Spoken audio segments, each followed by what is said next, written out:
Let's start today's video with a question. When that news article you appreciated, the indie songwriters track you enjoyed, or pages of a book you read find their way into an AI model, who gets paid for that content? And how? We've heard ever so often that generative AI models need massive volumes of training data from the web. Much of that data is copyrighted material: news articles, songs, films, books, codes, images, etc. AI firms often gather that material at scale, and often they don't negotiate licenses with the creators. We know that the Delhi High Court is already hearing India's first major AI copyright case, and that is ANI versus OpenAI. ANI has alleged that OpenAI used its news content to train ChatGPT without its permission. Now, this whole debate centers on 2 points of strain. One, the hard work of creators is being used without any compensation, and two, AI developers need broad, high quality data to avoid bias and hallucinations, and if blocked, they could be hampered. And that brings us to the bottom line of this edition of Eyesight. How do we protect creators' rights and let AI models innovate at the same time? And to unpack that, we'll look at a new government working paper released by the Department for Promotion of Industry and Internal Trade, or DPIIT, under the Commerce and Industry Ministry. The paper is titled One Nation, One License, One Payment, and is a hybrid licensing framework for generative AI training data. The paper is not the final version, and DPIIT has invited feedback on it within 30 days. A second working paper on whether AI generated content itself can get copyright will be released later.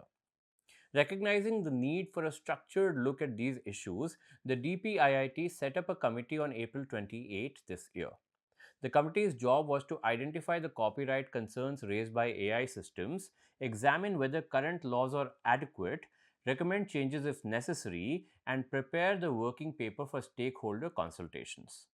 The committee was also tasked with checking whether India's current Copyright Act is enough for dealing with these challenges. We look at what the paper proposes, why the committee felt the need for it, how the process would work, and a few examples that illustrate the tensions between creators and AI firms. But before we proceed, I have an appeal. The print won the support of discerning viewers and readers like you because of its responsible and high quality granular coverage. But this quality of journalism requires resources, and that means we need viewers and readers like you to consider taking subscriptions to support our work. Subscriptions to the print come with a host of special privileges which you can find in the description below. I urge you to support us and help us produce more quality work. Now, coming back to today's topic, the heart of this generative AI problem is simple to understand.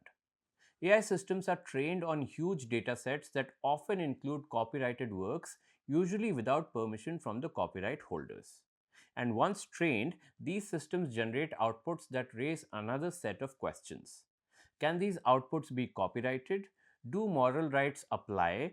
And who is liable if AI accidentally uses someone's original work? The committee split its work into two parts. Part 1 was to focus on the use of copyrighted works as training data for Gen AI systems. And Part 2 is supposed to take up the copyrightability and authorship of AI generated outputs, the applicability of moral rights, and the attribution of liability when outputs infringe copyrighted material. The DPIIT has put out only Part 1 of the working paper for review right now.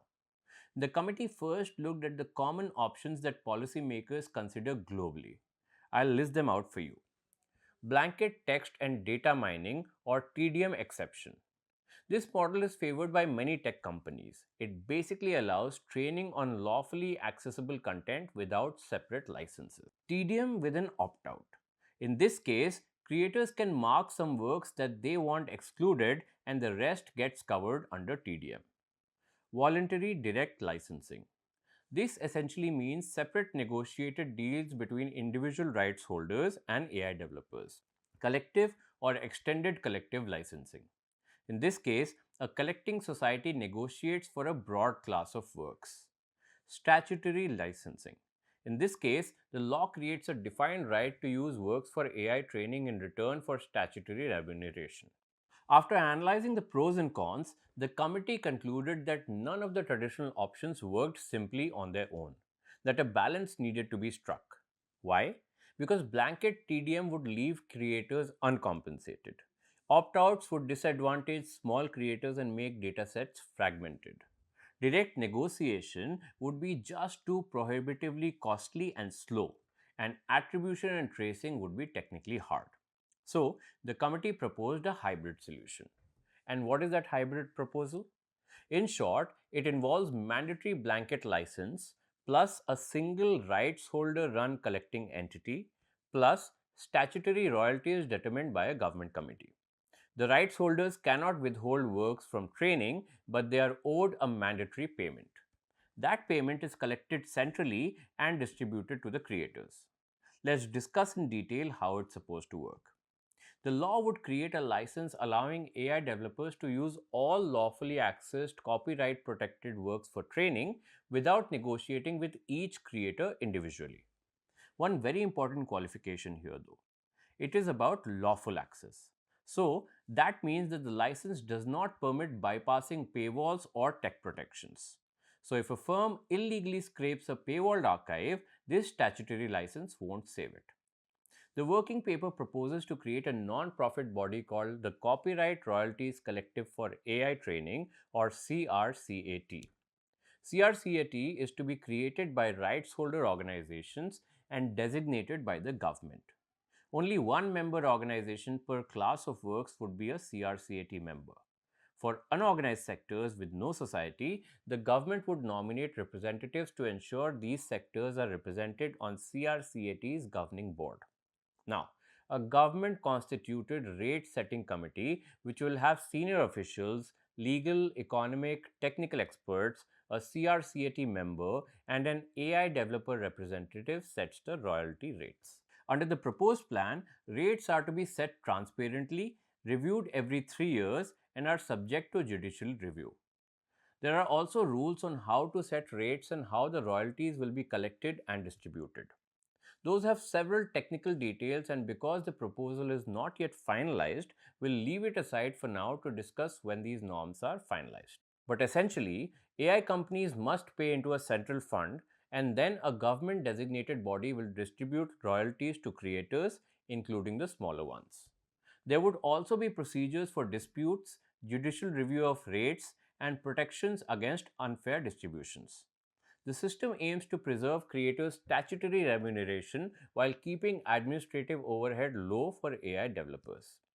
Let me quickly run you through an imaginary scenario as an example to illustrate the process. Let's say that an AI developer wants to train a model. It lawfully obtains datasets. Now, because the license is statutory and blanket, it doesn't need to negotiate with every individual rights holder.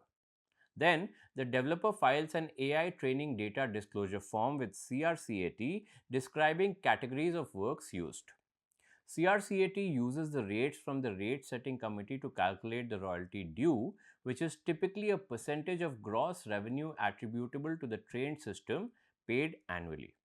The CRCAT then collects the pooled funds, publishes transparency information, and distributes funds to CRCAT member organizations according to disclosed categories.